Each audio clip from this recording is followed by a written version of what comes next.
믿음이 좋은 이들의 고민이 있어요. 그들이 당하는 고통이 있어요. 삶의 현실이 어려워서 느끼는 고통은 믿거나 믿지 않는 자들이나 똑같이 당하는 겁니다. 근데 믿는 사람들, 특히 신앙이 좋은 이들이 당하는 고난은, 고통은 내 믿음의 삶의 결과가 다른 사람들에게 부정될 때, 내가 믿는 하나님이 나를 돌아보지 않는 것처럼 나 자신도 느끼고, 그것을 나를 공격하는 상대도 느끼고 이야기할 때, 마치 내 신앙이, 내 믿음이 아무런 힘도 없고 하나님 앞에 외면당하는 것 같고 신앙의 열매가 나타나지 않을 때, 그때 고난이 있습니다. 말 못하는 고통이 있습니다. 믿음이 좋으면 좋을수록 내 삶에 그러한 믿음의 삶의 내용들이 채워지지 않을 때, 이건 말로 헤아릴 수 없는 아픔이 있습니다. 성경에 보면 믿음이 좋은 이가 하나 나와요. 그의 이름이 한나입니다. 사무엘의 어머니죠. 그러나 아직 사무엘을 품기 전에 이 한나는 심한 고통을 당했어요. 그 가정에 무슨 경제적인 어려움이 있거나 아니면 남편이 그를 미워한다거나 이게 아니에요.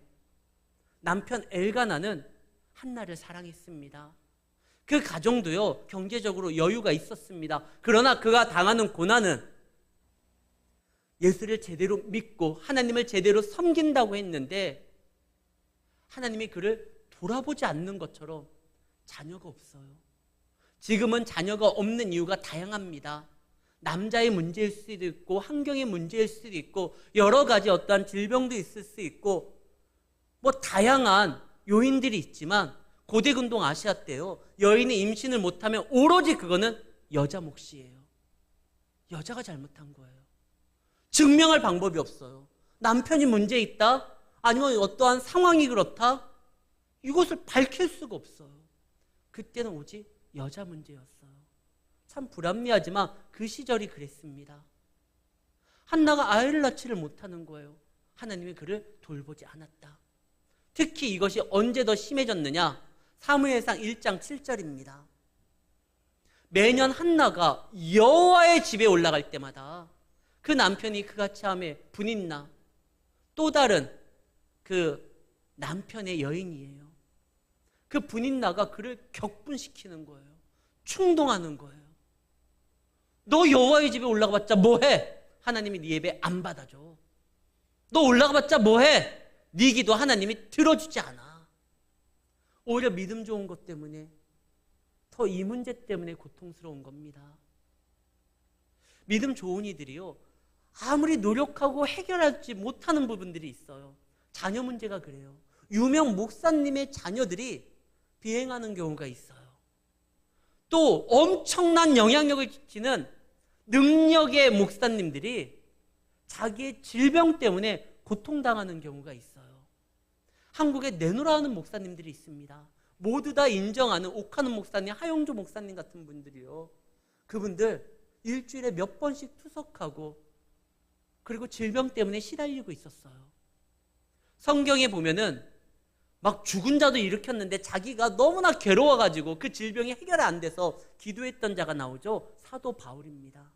사도 바울도 몸에 질병이 있었어요. 기독교에서 가장 영향력을 끼쳤었던 칼뱅이라고 하는 그분은요, 그 별명이 움직이는 종합병원이에요. 질병을 몸에 달고 살았어요. 기독교 강요로 인해서 교회의 어떠한 그 성경의 내용을, 교리를 완성했던 분인데 본인의 몸에는 질병이 있었어요. 또 자녀들이 막 탈선하는 경우가 있어요. 성경에 새로운 시대를 열었었던 사무엘의 아이의 이름이 요엘과 아비야입니다.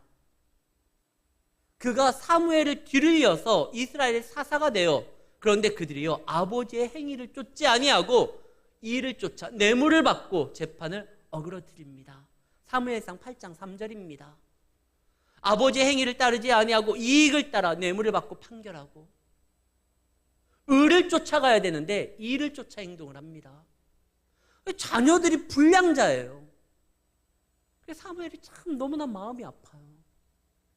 나는 믿음이 나름대로 하나님 앞에 온전하게 쓰려고 노력하고 최선을 다했는데 질병이 있고 문제가 있고 자녀들은 탈선을 하고 모든 사람들의 여인의 축복은 이때 당시에 아이를 품는 거였는데 불임이 되고, 이걸 어떻게 해결하고 설명을 할 것이냐. 본인도 답답해요.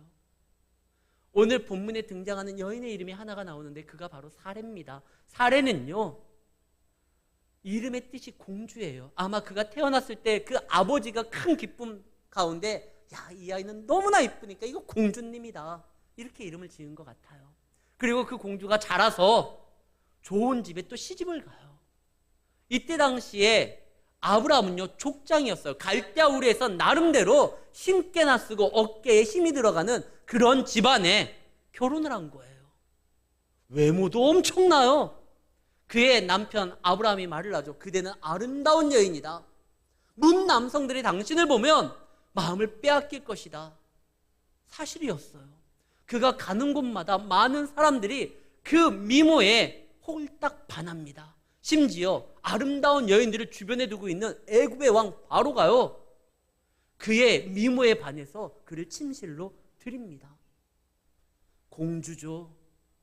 결혼도 잘했죠. 외모도 출중하죠. 뭐 하나 부족함이 없는데 딱 하나, 아이를 낳지를 못해요. 그게 문제였어요. 이것 때문에 사례가 얼마나 많은 고통을 당했는지, 이거는요, 당해보지 않은 사람, 그 사람만이 느끼는 거지, 당해보지 못한 사람들은요, 알지를 못해요. 나 이해해. 얼마나 힘들었겠어. 아니요, 이해 못해요. 본인만 알아요. 한나의 남편이었던 엘가나가 그를 얼마나 사랑했는지, 그러나 남편의 그 사랑도 위로가 되지를 못할 때가 있어요. 오롯이 자기만 당하는 고난이에요. 자기만 느끼는 아픔이에요. 지금 사례도 그렇습니다. 왜 이렇게 하나님이 그 사례를 너무나 매몰차게 코너에 몰면서 그에게 아픔을 줄까? 왜 그러냐면 하나님께서요, 이 사례요, 그냥 공주처럼 예쁘게 자라고 많은 남성들에게 흠모를 받고 좋은 사람과 결혼해가지고 그의 인생이 끝나는 것을 원하는 게 아니라 하나님은 더 존귀한 자를 만들려고 합니다. 사례가 누굽니까? 아브라함의 아내입니다. 아브라함은요, 믿음의 조상이 될 사람이에요. 그리고 그 믿음의 조상이 될 사람의 옆에서 그를 돕는 배필로 세워진 게 사례입니다. 돕는 배필이 제대로 안 하면 그 가정은 무너지게 돼 있어요. 아담의 돕는 배필로 세워졌었던 하와가 오히려 아담으로 하여금 하나님의 말씀을 어기는 길로 인도했어요. 그 한 사람의 죄가 온 인류에게 영향을 끼쳤던 거 아닙니까? 돕는 배필이 제대로 안 도왔어요. 근데 지금 사례는요, 이제 돕는 자로서 믿음의 조상 아브라함을 세워야 됩니다. 공주처럼 분발르고 많은 사람들에게 칭송을 받고 거기에서 아이를 낳고 그래가지고 하면은 안 돼요. 기도의 사람이 돼야 돼요. 그래서 시편 119편 71절 말씀입니다. 사례가 지금 고난을 당하지만 이 고난 당하는 것이 그에게 유익임은 이로 말미암아 그가 주의 율례를 배우게 된다는 거예요. 때로는요, 고난이 우리로 하여금 주를 바라보게 하고 주의 말씀을 더 품게 만들 때가 있습니다. 하나님의 허락한 고난에게, 성도에게는요, 반드시 어떠한 이유가 있어요. 사례는 지금까지 불편함이 없었어요. 뭐 하나 아쉬울 게 없었어요. 그러나 그는 존귀한 자로 세워져야 됩니다. 그래서 남편을 믿음의 조상답게 살아갈 수 있도록 옆에서 돕는 자가 돼야 되는 거예요. 그를 위해서 기도해야 하는 자가 되고 그의 협력자가 돼야 되는 거예요. 그래서 하나님께서 그로 하여금 자기 신화를 깰 수 있도록, 자기 아집을 깰 수 있도록 자기만의 어떠한 성을 깨고 하나님 안에서 자신의 모습을 다시 보고 말씀을 사모하고 말씀을 마음에 품게 만들려고 기다리게 만듭니다. 근데 사라는 이것을 기다리지를 못해가지고 하갈을 통해가지고 자기 몸종을 통해서 아이를 출산하고 그래서라도 그 아이를 안으려고 했어요. 비록 내 몸종이 낳았지만 이 아이는 내 아이다. 그래서 이 문제를 해결하려고 했어요. 왜? 모든 문제가 이 아이한테 있었거든요.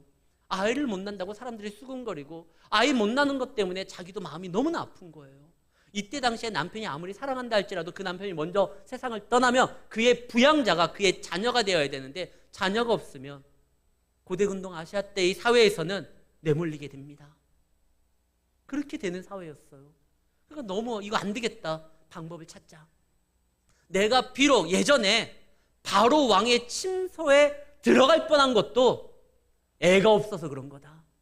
내가 애를 끼고 젖물리고 있으면 바로 왕이 야, 참 아름답지만 유부녀구나 이렇게 생각할 텐데, 내가 그렇게 왕한테 나아가게 된 것도 이 애 때문이다. 모든 원인이 이 애 때문이다. 어떻게든지 이걸 해결해야지. 그래서 했거든요. 근데 어느 날 하나님이 나타납니다. 아니다. 너가 낳아야 돼. 아브라함아, 네 아내가 직접 낳아야 돼. 이 말씀을 해요. 존귀한 자로 세우려고 해. 낮아져야지만, 끝까지 낮아져야지만 하나님께서 마음껏 높일 수 있어요. 왜? 높아져도요, 그는 낮아짐의 경험이 있었기 때문에 그 높아짐을 은혜로, 감사로 알지 그것 때문에 교만하지 않게 됩니다. 하나님은요, 요나를 굉장히 위대한 인물로 사용하려고 했어요. 북이스라엘, 그동안 위정자들이 엉망으로 만들어놨었던 북이스라엘의 부흥의 불길을 일으킬 선지자로 요나를 택했습니다. 요나는 큰일을 감당해야 돼요. 근데 요나가요, 성깔 있잖아요. 성질이 좀 그래요. 하나님 앞에 자기 막 안 맞는다고 막 따지는 게 요나 아닙니까? 그래서 요나를 물고기 뱃속에 집어넣어가지고 수월의 밑바닥까지 집어넣어요. 그래도 이 승질머리가 안 고쳐져요. 그래서 박넝쿨을 통해가지고 다시 한번 그에게 그늘을 줬다가 그걸 뺏어 버리죠. 태양별에 노출해요. 그러니까 막 요나가 또 승질나서 또 말을 합니다. 근데 그거 한번 깨져야 돼요. 요나는요, 한다면 하는 사람이에요. 막 마음에 뜨거움이 있어요. 민족을 사랑하는 마음이 있어요. 그러나 그것이 때로는 하나님의 사역을 하는데 걸림이 된다고 하면 한번 깨져야 돼요. 그래서 하나님이 한번 깹니다. 그런 다음에 그가 북이스라엘의 여로보암 2세 때 큰 부흥의 불길을 일으키는 선지자로서 살아가게 되는 것이죠. 바로의 공주, 그 공주의 아들이라고 칭함을 받았었던 모세도 한번 깨져야 돼요. 내가 누군데, 로얄 패밀리고 공주의 아들인데 그걸로는요, 말 안 듣는 이스라엘 백성들을 하나님의 백성으로서 만들고 이끄는데 한계가 있어요. 자기 성질을 못 이겨서 모세도 항성깔 하잖아요. 말 안 들으면 한 대 빡 치면 사람 죽었잖아요. 막 열난다고 하나님이 주신 그 지팡이를 가지고 바위를 막 깨듯이 쳐가지고, 심지어는 하나님이 주신 십계명도요 그냥 막 집어 던져가지고, 모세가 그랬어요. 그런 사람을 하나님의 위대한 지도자로 만들기 위해서 확 낮추잖아요. 공주의 아들이 아니라 장인어른의 양을 치는 사람으로 만듭니다. 그리고 끊임없이 그를 낮추는 작업을 합니다. 그래서 위대한 자가 되는 거예요. 요셉도 마찬가지예요. 요셉도 부잣집 도련님의 무슨 문제만 있으면 아빠 찬스를 쓰면 해결되는데, 그러면 안 돼요. 사랑받는 부잣집 도련님으로 클 것이 아니라 많은 민족들을 살릴 위대한 자로서 커야 돼요. 그래서 그를 낮춥니다. 노예가 되어가지고 낮아져요. 죄인이 돼가지고 낮아져요. 낮아지는데 그 요셉과 같이 등장하는 단어가 항상 요게 나와요. 여호와께서 요셉과 함께 하시니. 그러니까 보디발이, 주인이 보고 하나님과 함께 하네. 간수장이 또 보게 됩니다. 요셉이 여호와와 함께 하니. 낮아지는 곳에서 그를 기다리고 그를 만나주는 분이 있었어요. 그것이 바로 하나님이에요. 나에게 말씀하신 여호와를 어디에서 만나냐? 나를 높여주시기 위해서 나를 낮은 대로 이끄시는 그 자리에서 만나게 됩니다. 그래서 아무리 높여도요, 이젠 교만하지 않아요. 1982년에 우리나라 대종상 최우수 작품상을 받았었던 낮은 대로 임하소서라는 영화가 있잖아요. 그게 안요한이라는 목사님의 실화를, 그분의 어떠한 삶을 영화로 만들었는데요. 이분이 목사님 아들로 태어났지만 잘 나갔어. 영어를 잘해가지고 미군에 가서 카투사를 일하다가 미군 교관으로서 이게 미국으로 나아가게 되는데, 하나님은요, 그가요, 미국 교관으로 나름대로 미국 시민권자를 획득해서 미국에서 잘 사는 걸 원하는 것이 아니라 그를 하나님의 목사로서 많은 문 영혼들을 주께로 이끌기를 원했습니다. 그가 갑자기 눈이 안 보이잖아요. 장님이 되잖아요. 한참 잘 나가다가 어느 날 눈이 안 보이고서부터 인생 밑바닥으로 떨어집니다. 근데 거기에서 그렇게 아버지 목사님이 기도하면서 원했었던 그 인격의 하나님을요, 그동안 못 만났었는데 그 낮아졌을 때, 그때 만나게 돼요. 그게 영화로 만들어진 거 아닙니까? 하나님께서 귀하게 쓰려고 때로는 낮출 때가 있어요. 그래서 보면은 성경에 보면 위대한 시대를 새롭게 열 때마다 등장하는 것이 불임의 여성들이에요. 믿음의 나라를 새로 세우려고 했었을 때, 아브라함을 불렀을 때 그의 아내 사레가 불임이었어요. 사람마다 자기 소견에 좋은 대로 행동했었던, 정말 하나님의 말씀이 땅에 떨어졌었던 그 시대에 다시 하나님의 왕국을 세우려고, 왕정 시대를 다시 한번 새롭게 하려고 사무엘을 부를 때 사무엘의 엄마가 한나였어요. 불임이었어요. 광야에 외치는 자로서 예수님의 오심을 맞이할 수 있도록 그 길을 만들었었던 세례 요한의 어머니 엘리사벳도 불임이었어요. 근데 그들이 낮아졌을 때, 하나님만을 사모했을 때, 하나님의 생명을 줬을 때, 그들이요, 이 아이를 품었을 때 어떤 말을 합니까? 이 아이는 내 아이가 아니라 하나님이 나에게 맡겨주신 귀한 생명이라 생각하고 일평생 그 아이를 위해서 기도합니다. 왜? 새로운 시대를 열기 위해서는 위대한 어머니의 기도가 필요해요. 우리나라 새로운 시대를 맞이하고, 우리 교회가 새로운 시대를 맞이하고, 여러분들의 인생이 새로운 시대를 맞이하기 위해서는 이런 하나님을 인정하는 자의 기도가 필요합니다. 그래서 하나님이 낮추는 거예요. 하나님이 낮추는데 때로는요, 굳이 하나님이 낮추시지 않아도 되는 인물들도 등장해요. 아까 새로운 인생을, 새로운 시대를, 새로운 역사를 열 때마다 등장하는 것이 불임의 여성이라고 그랬잖아요. 그때 하나님이 그 다음에 막 말씀을 주시고 능력을 주시고 생명을 주심으로 새로운 변화를 일으키는데, 마리아는 불임이라는 말을 할 필요도 없어요. 처녀거든요. 다른 사람들은 그래 결혼을 하고 그랬지만 마리아는요, 아예 그냥 처녀예요. 아이를 오히려 출산할 수가 없는 사람이에요. 근데 하나님이 그에게 나타나서, 처녀요, 네가 복이 있다. 다윗의 생명이 이제 너로 인하여, 하나님의 놀라운 역사가 너로 인하여 나타나게 될 것이다. 근데 그때 당시는요, 결혼한 여인이 아이를 갖지 못하는 것도 문제였지만 결혼하지 않은 처녀가 아이를 임신한 건 더 큰 문제였어요. 근데 이때 마리아가 이 말을 합니다. 누가복음 1장 38절 말씀입니다. 정말 이건 큰 문제거든요. 임신하면 안 될 여인이 임신하면 돌에 맞아요. 정혼 상태인데, 근데 마리아가 이렇게 말을 하죠. 주의 여종이오니 말씀대로 내게 이루어질 것입니다. 무슨 말이에요? 나는 처녀인데. 큰일이에요. 돌 맞아요. 그게 아니라 주님의 여종이니, 나는 당신의 여종이니 주인 뜻대로 이루어지기를 원합니다. 그러니까 마리아는요, 낮아질 필요가 없어요. 이미 그는요, 낮아져 있어요. 하나님 앞에.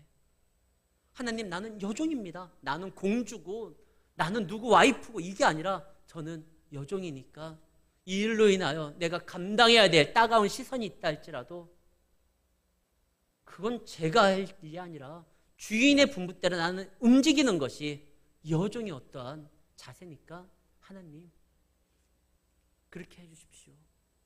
그러니까 마리아는요, 낮아질 경험이 필요가 없었어요. 우리가 그러니까 괜히 겁낼 필요 없습니다. 하나님 나를 위대하게 쓰는데 내가 아직 준비가 안 됐다. 하나님이 깎고 낫고 뭐 해가지고 결국에는요, 우리를 그분의 뜻에 만들도록 역사하도록 이끄실 거예요. 근데 이미 우리가 자세가 그렇게 되어 있다. 그러면 그냥 쓰는 거죠. 하나님께서는 우리를 좋은 길로 인도하시려고 여러분들을 부르신 것이지 여러분들 고생시키려고 그 갈대아 우르에서부터 아브라함을 불러낸 게 아니에요. 이스라엘을 죽이기 위해서 저 애굽에서 해방시켰던 게 아니에요. 하나님의 군대를, 그분의 자녀를 만들기 위해서 그러셨다는 겁니다. 강찬이라는 찬양 가수가 있어요. 그가 불렀던 섬김이라는 찬양에 이런 가사가 있습니다. 우리가 낮아지면 그가 높이시리. 하나님이 원하는 세상으로. 하나님께서는 우리를 인도하셔서 우리와 함께 어떠한 큰 일을 감당하려고 하는 것입니다. 그래서 사라를요, 낮추신 거예요. 사라의 어떠한 자기 허황엔, 자기 어떠한 아직과 자기 성역에 쌓여 있었던 그 모습을 하나님 깨버리는 거예요.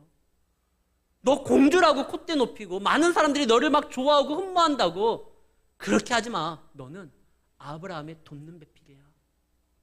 네 남편이 큰일 할 건데 남자들이 철이 없잖아요. 그러니까 너가 필요해.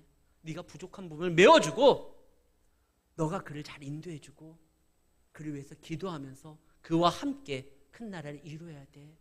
그러니까 콧대 내리고 너 철저하게 말씀 안에서 낮아져야 돼. 그곳에서 내가 너를 만나주고 결국에 내가 너를 높여줄 거야. 사랑하는 성도 여러분, 하나님께서는 우리를 사랑하십니다. 그리고 그가 만져주실 때 때로는 그 손이 매섭도록 아프다 할지라도요, 우리로 하여금 더 크게 사용하시기 위해서 인도하신다라는 거예요. 근데 우리가 예수를 믿을 때 그래 하나님은 알겠어요. 나를 인도하신다는 거 분명한 거 그래요. 믿겠어요. 근데 그때가 도대체 언제입니까? 답답한 거 하나님의 때를 잘 모르겠다는 거예요. 근데 오늘 성경을 통해서 그 때가 언제 이루어지는지 우리는 좀 알 수가 있어요.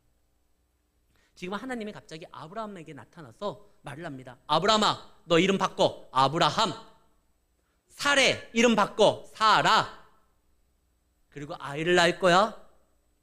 이삭. 그동안 내가 너에게 자녀를 줄 거다. 막 약속을 했지만 자녀 이름을 거론한 적이 없어요. 하나님의 말씀이 보다 구체적이고 반복적이고 내 마음과 내용을 흔든다고 하면 그때가 곧 이루어질 때예요. 이번에 우크라이나에 러시아군이 침공을 할 때요, 푸틴 대통령이 말을 했습니다. 침공 안 한다. 안 할 거다. 그리고 많은 사람들이 설마 21세기인데 말이 돼. 저 전쟁 안 날 거야. 근데 미국이 계속 경고합니다. 언제 러시아가 침공할 거다. 언제 러시아가 반드시 우크라이나를 공격할 거다. 왜 미국이 그런 말을 하죠? 미국이 정보를 통해서요, 러시아 군인들에게 명령이 구체적으로 하달되기 때문에 그래요. 러시아 군인들이 보다 분명한 어떠한 메시지를 통해서 병력이 움직이고 있어요. 아, 그러면 곧 전쟁이 날 거다. 그래가지고 말을 하는 거예요. 군인들이요, 항상 훈련을 받습니다. 근데 진짜 작전에 돌입한다는 거 언제 하냐? 명령이 보다 구체적이에요. 그리고 어떠한 디테일이 굉장히 이 병사들에게 전해질 때 느낌상 알아요. 아, 이제 뭔가 일어나는구나. 우리가 작전에 투입되는구나. 하나님이요, 우리에게 말씀하십니다. 약속을 줍니다. 근데 그 약속이 반복적으로 자꾸 이상하게 그 똑같은 말씀이 들리거나 구체적으로 느껴오거나 왠지 늘 봤던 말씀이지만 언제서부터 이 말씀이 내 마음을 막 친다거나 영혼을 울리면요, 이제 때가 된 거예요. 그래서 하나님이 야, 이제 된 거야. 지금 말씀합니다. 근데 아무리 이 말씀을 줘도요, 하나님 앞에 엎드려도요, 엎드린다라는 것은 당신을 인정하고 분부대로 행하겠다라는 어떤 표현이잖아요. 근데 지금 아브라함이요, 엎드려도 하나님을 의심해요. 하나님 앞에 나와도요, 하나님 앞에 예배드려도요, 우리가 하나님을 100% 다 못 믿을 때가 있어요. 아브라함도 그래요. 17절에 보면 아브라함이 엎드려 웃으며, 이 웃음이 무슨 웃음이죠? 와, 이제 하나님이 정말 나에게 자식이 줄 때가 왔구나. 그 기쁨의 웃음이 아니에요. 예전에요, 어느 나라의 왕에 너무나 아름다운 딸, 공주가 있었습니다. 근데 문제는 이 공주가 웃지를 않아요. 왕의 소원이 평생에 내 딸이 한번 웃는 모습을 보고 싶은 거예요. 그래서 방을 붙입니다. 내 딸을 웃게 하는 자, 내가 나라의 절반이라도 주겠다. 예전에는 왕들이 막 나라 절반 준다는 말 많이 했잖아요. 근데 절반이라도 줄 테니까 웃게 해봐라. 수많은 사람들이 와가지고 몸개그를 하고 별의별 재미난 얘기를 하는데 이 딸이 안 웃어요, 공주가. 근데 어떤 사람이 딱 등장을 합니다. 딱 한마디 하니까 공주가 웃었어요. 뭐라고 했는지 아세요? 공주님, 일본이 그럽디다. 독도는 자기네 땅이라고. 어이가 없어서 웃는 거예요. 지금 그 웃음이 여기에요. 17절에 보면 아브라함이 웃으며, 왜 웃어요? 어이없어서 웃는 거예요. 마음속에 이르되 내가 100세인데 무슨 아이를 낳아. 사라가 90세인데 어찌 출산해. 그러면서 18절에 아브라함이 이에 하나님께 대답하되, 하나님, 이스마엘이나 하나님 앞에 살기 원합니다. 하나님의 말씀을요, 엎드리고 그분 앞에서 당신을 인정한다라고 포즈를 취하면서도요, 믿지를 못해요. 이스마엘이나 그냥. 그 다음에 또 믿지도 못하지만 아브라함이 이 말을 한 건 이거 다시 시작하라고요. 내가 그동안 75세 때 하나님의 부름을 받아 갈대우를 떠나가지고 지금까지 별 고생을 다 하고 왔다가 이제 좀 살만하고 이제 이 자녀 문제 그거 나름대로 좀 세상적인 방법이지만 해결해서 이제 정리됐는데 왜 그걸 또 다시 끄집어냅니까? 또 아이를 언제 또 낳아요? 하나님 됐어요. 나 이제 다시 옛날로 다시 그 처음부터 다시 나 이거 못하겠어요. 당신의 말도 솔직히 못 믿겠고 또 믿는다 할지라도 지금 24년이 흘렀는데 지금 아브라함이 나이가 99세거든요. 24년이 흘렀는데 또다시요 굳이 정리된 문제를 이제 덮은 문제를 나름대로 이제 아내하고 이 문제 더 이상 거론하지 말자라고 했던 나름대로 끝난 문제를 다시 꺼내가지고 또 그냥 약속 바라보고 언제 주실지 모르면서 많은 사람들의 비웃음을 들으면서 다시 시작하라고요? 그냥 이스마엘이나 살게 해주세요. 그때 하나님이 말을 합니다. 19절 아니라 하나님이 이르시되 아니라 정신 차려 내 아내 사라가 네 아들을 낳으리니 너는 그 이름을 이삭이라고 만들어. 너 방금 어이없어서 웃었지. 이스마엘을 통해 가지고 어정쩡하게 그 문제를 해결하고 그냥 웃는 그런 웃음이 아니라 또 내 약속을 좀 믿지 못해서 어이없어서 웃는 그런 웃음이 아니라 내가 진짜 찐 웃음 줄게. 이삭이라는 이름의 뜻이 웃음입니다. 하나님께서요 그에게 다시 약속을 주고 그러는 건 그로 하여금 괴로움의 길을 처음부터 다시 시작하라는 것이 아니라 웃음 주기 위해서 그래요. 진짜 웃음을 주기 위해서 그래요. 그동안 네가 막 어떻게 했어던 네 삶을 채우면서 했던 거 웃음들 야 그거 사라지면 없어지는 웃음이지만 나 진짜 웃음 줄 거야. 네 아이 이름 이삭이야. 웃음이야. 이걸 허락하는 겁니다. 이때 아브라함이 아차 싶어요. 자기는 다 끝난 문제라고 했지만 하나님은 아직 시작도 안 했어요. 하나님은 진짜 이 아이, 말씀의 아이를 통해 가지고 역사하기를 바라는 거예요. 그동안 사례의 어떠한 자기의 교만함과 그 성을 하나님이 낮추시고 깨치시고 이제 준비시켜서 행동하려고 하는데 아브라함은 너 그렇게 행동하지 마. 나는 하나님이야. 우리 17장에 하나님이 아브라함에게 등장할 때 처음으로 나온 말이 이거잖아요. 나는 전능한 하나님이야. 처음 등장하는 말이에요. 전능한 하나님이라는 말이. 엘샤다이 하나님이라는 말이. 17장 1절에 하나님이 그에게 이르되 나는 전능한 하나님이라. 야 100세가 뭐야. 200세도 날 수 있어. 걱정하지 마. 내가 할 거야. 네가 하는 게 아니라 너를 통해서 내가 할 거야. 그리고 그동안 기다렸던 건 너희들이 이 아이가 그냥 자연스럽게 생긴 아이가 아니라 약속의 아이고 내가 너에게 맡겨준 생명이라는 걸 알고 이 아이를 위해서 끊임없이 기도하라고 그것을 인정하게끔 만들려고 했던 거지. 내가 너희를 돌보지 않고 너희를 매몰차게 그냥 어떠한 수렁으로 내몬 게 아니라 나도 너희만큼 너희가 힘들 때 더 아파하면서 힘들어하면서 너와 함께 했던 거야. 이번에 우리 딸아이가요. 기숙사에서 전화가 왔어요. 아빠 뭘 잘못 먹었는지 막 뭐가 났다는 거예요. 아이도 놀랬겠죠. 그러나 부모는 더 놀래요. 우리가 자녀 키워봐서 알잖아요. 아이가 아플 때 그 밤새도록 아이 옆에서 뜬 눈으로 새는 것이 부모 아닙니까? 지금 사라만 고통당하고 아브라함만 고통당했던 게 아니에요. 하나님이 그 자녀가 세워지기 전까지 그 아이가 만들어지면서 함께 오히려 더 큰 아픔을 안고 그를 기다리시면서 인도하셨던 겁니다. 지금 사람들이 한나를 손가락질하고 사레를 손가락질하고 아브라함을 손가락질하고 사무엘의 어떠한 그 모습을 보고 막 손가락질했을 때 그들만 고통당한 것이 아니라 오히려 그들의 하나님이신 하나님이요. 더 많은 아픔을 그들이 얼마나 상처받았을까 생각하시면서 그래도 너 이거 인내해야 돼. 이때를 넘어가야 돼.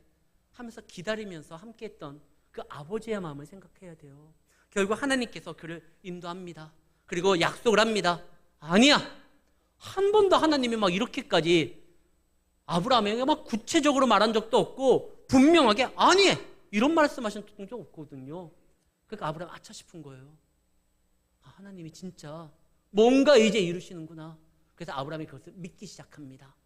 우리가 아까 읽지 않았었던 23절에서 27절까지의 말씀을 보면 아브라함이 이에 하나님이 자기에게 말씀하신 그대로 23절 그대로 그날에 이날에 그 아들 이스마엘과 집에서 태어난 모든 자와 돈으로 산 모든 자와 곧 아브라함의 집 사람 중에 모든 남자를 데려다가 다 언약의 징표인 할례를 행하게 만듭니다.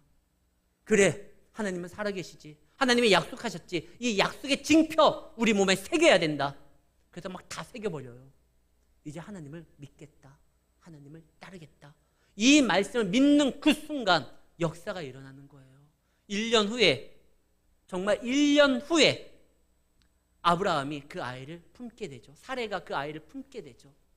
아이는 바로 만들어서 나오는 게 아니잖아요. 기간이 있으니까 요때 그가 하나님의 말씀을 믿고 그 언약의 징표를 몸에 새겼을 때 그때 역사가 일어났어요. 하나님은 살아계십니다. 그리고 하나님이 우리를 인도하시는 건 보다 더 나은 어떠한 집을 주기 위함이 아니라 그분의 모습을, 그분의 역사를 감당할 수 있도록 존귀한 자로 세우기 위해서 우리를 만들어주시고 그 하나님의 나라를 통째로 상속해 주시기 위함이에요. 그래서 우리가 기도하면은요, 하늘의 보좌가 움직입니다. 우리가 예수의 이름으로 행하면은요, 주님의 자녀로서 왕 같은 제사장으로서 움직이면 이제 하나님께서 우리의 기도를 들어주시고 이 땅에 하나님의 축복을 부어주시는 거예요. 우리는 그분의 자녀로서 나아가면 되는 겁니다. 이제 이 아브라함이 결단했어요. 나아가기를 작정했어요. 그때 놀라운 변화가 이 말이 나와요. 로마서 4장입니다. 로마서 4장 19절에서부터 21절 좀 이상한 말이 나와요. 그가 100세가 되어 자기 몸이 죽은 것 같고 사례가 태에 죽은 것 같음을 알고도 믿음이 약하여지지 아니하고 믿음이 없어 하나님의 약속을 의심하지 않고 믿음으로 견고하여져서 하나님께 영광을 돌리며 약속하신 그것을 또한 능히 이루실지를 확신하였으니. 언제 그랬어요? 솔직히 의심하지 않았어요? 하나님의 말씀을 했는데 의심하고 웃고 설마 그런 일이 일어나겠어? 하나님이 여기까지 오기까지요, 아브라함이 얼마나 말 안 들었는 줄 아십니까? 고향에서 나와라 하니까 나와가지고 바로 가지 않아요. 히브리서에 보면은 믿음의 조상 아브라함은 갈 바를 알지 못했으나 하나님이 지시한 땅으로 믿음으로 나아갔다고 했지만 아니잖아요. 갈대올에서 나가라고 했을 때 아브라함이 가나안 땅으로 안 갑니다. 하란까지 가요. 거기에서 아버지가 죽은 다음에 그 다음에 움직여요. 그 땅에 흉년이 드니까 애굽으로 나아가요. 정말 믿음으로 결단하고 행동할 때 항상 아브라함은요 피했어요. 그리고 이 자녀를 주는 것도 의심했어요. 근데 로마서에서, 히브리서에서는 아브라함이 믿음으로 나아갔다, 아브라함이 믿음으로 100세가 돼도 그 의심치 않고 믿음이 흔들리지 아니하고 신앙이 어떠한 문제되지 아니하고 하나님만 온전히 쫓았다. 마치 로마서에서 히브리서에 보면 아브라함은 그냥 믿음 좋은 것처럼 보여요. 근데 여기 오기까지 하나님이 얼마나 많이 그를 간섭하고 그를 설득하고 그를 이끌고 왔습니까? 근데 결국 그렇게 할 때 하나님은 마치 처음부터 한 것처럼 그래 그거 잊어주고 마치 처음부터 순종한 것처럼 됐다 해줘요. 예수님이 말씀합니다. 한 아버지가 두 아들한테 밭에 가서 일하라고 하니까 첫째 아들은 네 하고 안 가요. 둘째 아들은 아이 싫어요 안 가요. 그러다가 아니 아버지가 원하시는 건 일하는 거지. 그래서 둘째인 가요. 이 둘 중에 누가 아버지 마음에 순종한 거냐? 둘째입니다. 둘째는요 처음부터 노했어요. 그러나 해요. 근데 마치 처음부터 한 것처럼 인정해주고 싶은 거예요. 하나님이요 우리에게 그러고 싶은 거예요. 너 실수하고 넘어지고 또 때로는 내 말 안 듣고 뭐 다시스로 도망갈 때도 있었고 내가 그거 잡아와가지고 다시 느네이로 데려가다 놓고 나를 못 믿어가지고 비웃기나 했는데 내가 다시 설득해가지고 너에게 약속을 주고 결국 믿었는데 마치 처음부터 한 것처럼 그래 수고했다 애썼다. 하나님이 그러십니다. 우린 또 넘어질 거예요. 오늘 하루 또 실수할 거예요. 내일 또 우리는 믿는 자의 모습을 보이지 못할 때가 있을 거예요. 그러나 결국에 그분의 뜻대로 순종할 때 마치 처음부터 그랬던 것처럼 하나님 우리를 인정해 주시고 품어주십니다. 그 좋은 하나님 앞에 다시 한번 믿음으로 살아가시길 바랍니다. 또 시작하라고 그동안 덮었던 모든 문제를 들춰내면서 하나님의 약속을 붙들고 다시 하라고 하셨을 때 하시는 게 좋아요. 그러면 더 빨리 하나님의 은혜 가운데 우리가 누릴 수 있거든요. 마지막으로 이 말씀만 보겠습니다. 시편 127편 2절입니다. 거기에서 보면은요, 하나님께서 그 사랑하는 자에게 뭘 주신다? 잠을 준다는 거예요. 잠은 언제 옵니까? 모든 것이 문제가 해결됐다 생각할 때 오는 것이 잠이에요. 이번에 대통령 선거 때 잠 못 이루셨죠. 결과가 어떻게 될지 막 조마조마하잖아요. 근데요, 하나님이요, 하나님께 맡기는 자는 잠을 잘 수 있어요. 그래, 하나님께서 책임져 주니까 하나님께서 맡기는 자에게 그에게 평안을 주겠다고 약속하고 그로 인하여 다시 한번 일어설 수 있는 힘을 주겠다고 하는 말이 사랑하는 자에게 잠을 준다라는 거예요. 지금은 주무시지 마시고요, 하나님이 주시는 평안함, 그분께 맡기는 자에게 허락된 은혜와 축복이라는 것을 기억하시고 아브라함 다시 시작합니다. 그래요, 하나님 다시 한번 해보겠습니다. 저를 잡아주시옵소서. 그때 정말 그는요, 진정한 찐웃음 이삭을 품고 하나님 앞에 감사할 수 있었던 것처럼 하나님이 요구되는 그 시점에서 다시 시작하는 우리 주의 귀한 백성들이 되시기를 예수의 이름으로 축원합니다.